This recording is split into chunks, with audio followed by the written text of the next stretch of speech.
ಬಿಡದಿಯನ್ನ BJP ಬಿಡಲ್ಲ. ಸ್ಪಷ್ಟವಾಗಿ ಸರ್ಕಾರಕ್ಕೆ, ಡಿ ಕೆ ಶಿವಕುಮಾರ್ ಅವರಿಗೆ, ಈ ರಿಯಲ್ ಎಸ್ಟೇಟ್ ಏಜೆಂಟ್ಗಳಿಗೆ ಸ್ಪಷ್ಟವಾದಂತ ಸೂಚನೆ, ಬಿಡದಿಯನ್ನ ಬಿಜೆಪಿ ಬಿಡಲ್ಲ. ಇದನ್ನ ತಾರ್ಕಿಕ ಅಂತ್ಯಕ್ಕೆ ನಾವು ತೆಗೆದುಕೊಂಡು ಹೋಗ್ತೀರಿ. ಯಾವುದೇ ಕಾರಣಕ್ಕೂ ರೈತರನ್ನ ಅಲ್ಲಿಂದ ಒಕ್ಕಲೆಬ್ಬಿಸುವಂತ ಕೀಳು ಮಟ್ಟದ ರಾಜಕಾರಣಕ್ಕೆ ಕೊನೆ ಶ್ರೀಯನ್ನ ಆಡ್ತೀರಿ. ಇದು ಬಿಡದಿ ಒಬ್ಬರದ ರೈತರ ಪ್ರಶ್ನೆ ಅಲ್ಲ, ಇಡೀ ರಾಜ್ಯದ ರೈತರ ಪ್ರಶ್ನೆ ಇದು. ಇಲ್ಲಿ ಬಹಳ ಮುಖ್ಯವಾಗಿ ಅಲ್ಲಿರುವಂತ ರೈತರು, ನಾನು ಛಲವಾದಿಯವರೆಲ್ಲ ಹೋದಾಗ ಅವರು ಕಣ್ಣೀರನ್ನ ಹಾಕಿದ್ರು. ಇವ್ರು ಕೊಡೋ ಅಂತ 1 ಕೋಟಿ 2 ಕೋಟಿ ಹಣ ತಗೊಂಡು ನಾವೇನ್ ಮಾಡ್ಬೇಕು? ನಮಗೆ ಉದ್ಯೋಗ ಕೊಡ್ತಾರ? ಆಯ್ತು, ನಮ್ಗೆ ಸರ್ಕಾರಿ ಉದ್ಯೋಗ ಕೊಡ್ತಾರ? ಅವ್ರ ಪ್ರಶ್ನೆ. ಕೊಡಕ್ ಸಾಧ್ಯ ಇಲ್ಲ. ಮತ್ತೆ ನಮ್ಗೇನ್ ಮಾಡ್ತಾರೆ? ಬೇರೆ ಜಮೀನ್ ಕೊಡ್ತಾರ? ಇಲ್ಲ, ಕೊಡಕ್ ಸಾಧ್ಯನೇ ಇಲ್ಲ. ಕೊಡಕ್ ಸಾಧ್ಯನೇ ಇಲ್ಲ. ಮತ್ತೆ ಹಣ ತಗೊಂಡು ಊರು ಬಿಟ್ಟು ಹೋಗಿ ಅಂತ ಹೇಳುವಂತ ಒಂದು ವ್ಯವಸ್ಥಿತ ಸಂಚನ್ನ ಡಿ ಕೆ ಶಿವಕುಮಾರ್ ಅವರು ಮಾಡ್ತಾ ಇದ್ದಾರೆ. ಇದು ನಾನು ಡಿ ಕೆ ಶಿವಕುಮಾರ್ ಅವರಿಗೆ ಡೈರೆಕ್ಟ್ ಆಗಿ ಹೇಳ್ತೀನಿ, ನೋಡಪ್ಪ, ನಿನಗೆ ಇದರಿಂದ ಲಾಭ ಇಲ್ಲ ಅಂದ್ರೆ ಯಾಕೆ ಮಾಡ್ತೀಯ? ರೈತರು ಹೇಳ್ತಾ ಇದ್ದಾರೆ, ಇದಕ್ಕೆ ನನಗೆ ಜಮೀನ್ ಕೊಡಲ್ಲ ಅಂತ ಹೇಳ್ತಾ ಇದ್ದಾರೆ. ರೈತರು ಜಮೀನ್ ಕೊಡಲ್ಲ ಅಂತ ಹೇಳ್ತಾರೆ. ಡಿ ಕೆ ಶಿವಕುಮಾರ್ ಲೇಔಟ್ ಮಾಡ್ತೀನಿ ಅಂತ ಹೇಳ್ತಾರೆ. ಹಂಗಾರೆ ಲಾಭ ಯಾರಿಗೆ? ರೈತರಿಗ? ನಿಮ್ಗ? ಜಮೀನ್ ಅವ್ರದ್ದು. ಅದರಲ್ಲಿ ಲಾಭ ಮಾಡಕ್ಕೆ ಹೊರಟಿರೋದು ಡಿ ಕೆ ಶಿವಕುಮಾರ್ ಅವರು. ಇಡೀ ರಾಜ್ಯದಲ್ಲಿ ಮುಖ್ಯಮಂತ್ರಿಯಾಗಿ 1 ತಿಂಗಳ ಸಾಧನೆ ಏನು ಅಂತ ಡಿ ಕೆ ಶಿವಕುಮಾರ್ ಅವರು ಏನಾನ ಕ್ಯಾಲೆಂಡರ್ ಹಾಕೊಂಡ್ರೆ ಮಾಧ್ಯಮದವರು ಬರೀತಾರೆ. 1 ತಿಂಗಳ ಸಾಧನೆ, 1 ವರ್ಷದ ಸಾಧನೆ. ಡಿ ಕೆ ಶಿವಕುಮಾರ್ ಏನ್ ಬರೀತೀರಾ? 1 ತಿಂಗಳ ಸಾಧನೆ ರಿಯಲ್ ಎಸ್ಟೇಟ್, ಕರ್ನಾಟಕವನ್ನ ರಿಯಲ್ ಎಸ್ಟೇಟ್ ಮಾಡಿದ ಮುಖ್ಯಮಂತ್ರಿ ಅಂತ ಬರ್ಸ್ಕೊಂತೀರಾ? ಏನಾದ್ರೂ ಜನಕ್ಕೆ ಉಪಯೋಗ ಆಗುವಂತ ನೀರಾವರಿ ಯೋಜನೆನ ತಂದಿದ್ದೀರಾ ರೈತರಿಗಲ್ಲಿ?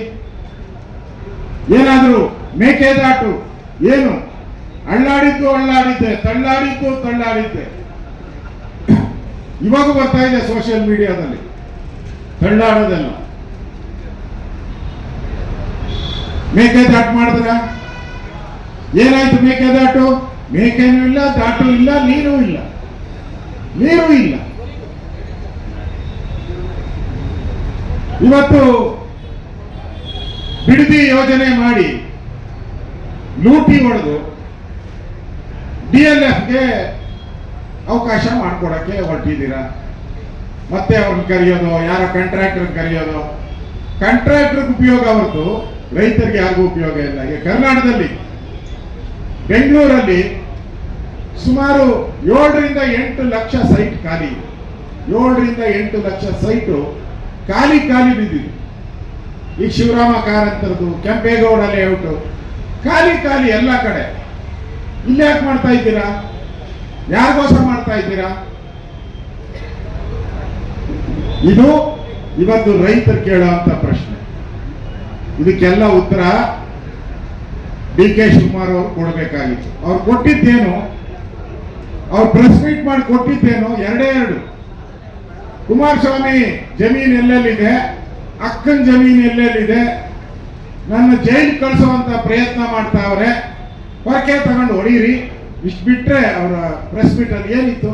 ಏನು ಪ್ರೆಸ್ ಮೀಟ್ ಅಲ್ಲಿ ಏನ್ ಹೇಳ್ಬೇಕಾಯ್ತು? ರೈತರಿಗೆ ವಿರೋಧವಾದಂತ ಈ ಡಿ ಕೆ ಶಿವಕುಮಾರ್ ರೈತರಿಗೆ ವಿರೋಧವಾದಂತಹ ಕೆಲಸನ ಮಾಡಲ್ಲ. ನೀವು ಬೇಡ ಅಂತ ಹೇಳಿದಿರ, ನಾನು ಆ ಪ್ರಾಜೆಕ್ಟ್ ಅನ್ನ ಹುಟ್ಟಕ್ಕೆ ಹೋಗಲ್ಲ ಅಂತ ಹೇಳ್ಬೇಕಾಯ್ತು. ಹೇಳಿದ್ದೀರಾ ನೀವು? ಹೇಳೇ ಇಲ್ಲ. ಹಠ ಅಂದ್ರೆ ಹಠ. ಆ ದುರ್ಯೋಧನ ಹಂಗೆ ಮಾಡಿ ಹಠ ಮಾಡಿ ರಾಜ್ಯ ಕಳ್ಕೊಂಡ. ಆ ರಾವಣ ಹಂಗೆ ಮಾಡಿ ಲಂಕನ್ ಕಳ್ಕೊಂಡ. ಡಿ ಕೆ ಶಿವಕುಮಾರ್ ಹಿಂಗೆ ಮಾಡಿ ಕರ್ನಾಟಕನ ಕಳ್ಕೊಂತ ಇದ್ರು. ಆದಷ್ಟು ಬೇಗ ಹೊರಟೋದ್ರು. ಯಾಕಂದ್ರೆ ಅವ್ರ ಕ್ಯಾಬಿನೆಟ್ ಕೊಲೀಗ್ ಎಲ್ಲ ವಿರುದ್ಧ ಇದ್ದಾರೆ ಈ ಪ್ರಾಜೆಕ್ಟ್ ವಿರುದ್ಧವಾಗಿ. ಯಾಕೆ ಇಷ್ಟೊಂದು ಜನ? ಇಂಟೆಲಿಜೆನ್ಸ್ ರಿಪೋರ್ಟ್ ಹೋಗಿದೆ, ಇದು ಹಿಂಗೆ ಕಂಟಿನ್ಯೂ ಆದ್ರೆ ಕಾಂಗ್ರೆಸ್ಗೆ 20ರಿಂದ 25 ಸೀಟು ಡಮಾರ್ ಅಂತ ಹೇಳಿದ್ದಾರೆ. ಇಂಟೆಲಿಜೆನ್ಸ್ ಡಮಾರ್ ಅಂತ ಹೇಳಿದ್ದಾರೆ. ಅಂದ್ರೆ ಕಾಂಗ್ರೆಸ್ ಮುಂದಿನ ಚುನಾವಣೆಯಲ್ಲಿ ಈ ಭಾಗದಲ್ಲಿ ಎಲ್ಲೂ ವೋಟ್ ಬೀಳಲ್ಲ ಅವ್ರಿಗೆ ಅಂತ ಹೇಳಿದ್ದಾರೆ. ಇಷ್ಟಾದ್ರೂ ಹಠ ಹಿಡಿತೆ ಅಂದ್ರೆ ಅದರಲ್ಲಿ ಎಷ್ಟು ಕೋಟಿ ಡೀಲ್ ಇರಬೇಕು, ಎಷ್ಟು ಕೋಟಿ ಲಂಚ ಬರ್ಬೋದು, ಎಷ್ಟು ಕೋಟಿ ನೀವು ಕೇಂದ್ರಕ್ಕೆ ಕಳಿಸುವಂತ ವ್ಯವಸ್ಥೆ ಮಾಡಿರ್ಬೋದು. ಇದೆಲ್ಲ ಪ್ರಶ್ನೆಗಳನ್ನ ಜನ ಕೇಳ್ತಾ ಇದ್ದಾರೆ, ರಾಜ್ಯದ ಜನ ಕೇಳ್ತಾ ಇದ್ದಾರೆ, ಪ್ರಜ್ಞಾವಂತ ಜನ ಕೇಳ್ತಾ ಇದ್ದಾರೆ. ಇದಕ್ಕೆಲ್ಲ ಉತ್ತರ ಕೊಡಬೇಕಾಗಿದೆ. ಅದಕ್ಕೋಸ್ಕರ ಈಗಾಗಲೇ ರಾಜ್ಯದ ಅಧ್ಯಕ್ಷರು ಅನೌನ್ಸ್ ಮಾಡಿದ್ದಾರೆ, ಪಾದಯಾತ್ರೆಯನ್ನು ಕೂಡ ಬಿಡದಿಯಿಂದ ಬೆಂಗಳೂರುವರೆಗೂ ಪಾದಯಾತ್ರೆಯನ್ನು ಸಾವಿರಾರು ಜನ ಕಾರ್ಯಕರ್ತರೊಂದಿಗೆ ರೈತರೊಂದಿಗೆ ಪಾದಯಾತ್ರೆಯನ್ನು ಮಾಡುವಂತ ತೀರ್ಮಾನವನ್ನ ಈಗಾಗಲೇ ರಾಜ್ಯ ಅಧ್ಯಕ್ಷರು ಅನೌನ್ಸ್ ಮಾಡಿದ್ದಾರೆ. ನಾವೆಲ್ಲರೂ ಕೂಡ ಪಾಲ್ಗೊಳ್ಳೋಣ. ಇದು ಬಿಡದಿ ಒಂದೇ ಅಲ್ಲ, ಇಡೀ ಕರ್ನಾಟಕದ ರೈತರಿಗೆ ಮೆಸೇಜ್ ಹೋಗುತ್ತೆ.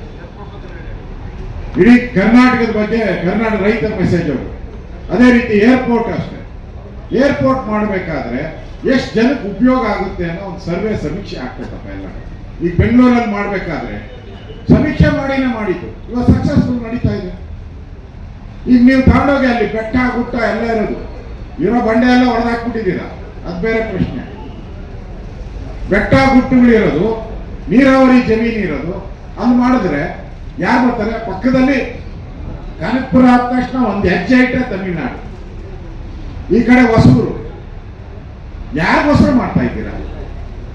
ಅದೇ ಈ ಕಡೆ ಮಾಡಿದ್ರೆ ಉತ್ತರ ಕರ್ನಾಟಕದ ಭಾಗದಲ್ಲಿ ತುಮಕೂರು ಇರ್ಬೋದು, ದಾವಣಗೆರೆ ಇರ್ಬೋದು, ಈ ಭಾಗದಲ್ಲಿ ಮಾಡಿದ್ರೆ ಇಲ್ಲಿ ಇಡೀ ನಮ್ಮ ರೂಟ್ ಇರೋದೇ ಈ ತುಮಕೂರು ರೋಡ್ ಮೇಲೇನೆ 75% ನಮ್ಮ ಬಸ್ಸು. ನಾನು ಸಾರಿಗೆ ಸಚಿವನಾಗಿದ್ದೆ, ಸಾರಿಗೆ 75% ಬಸ್ಗಳೆಲ್ಲ ಇದೇ ರೂಟಲ್ಲೇ ಹೋಗೋದು.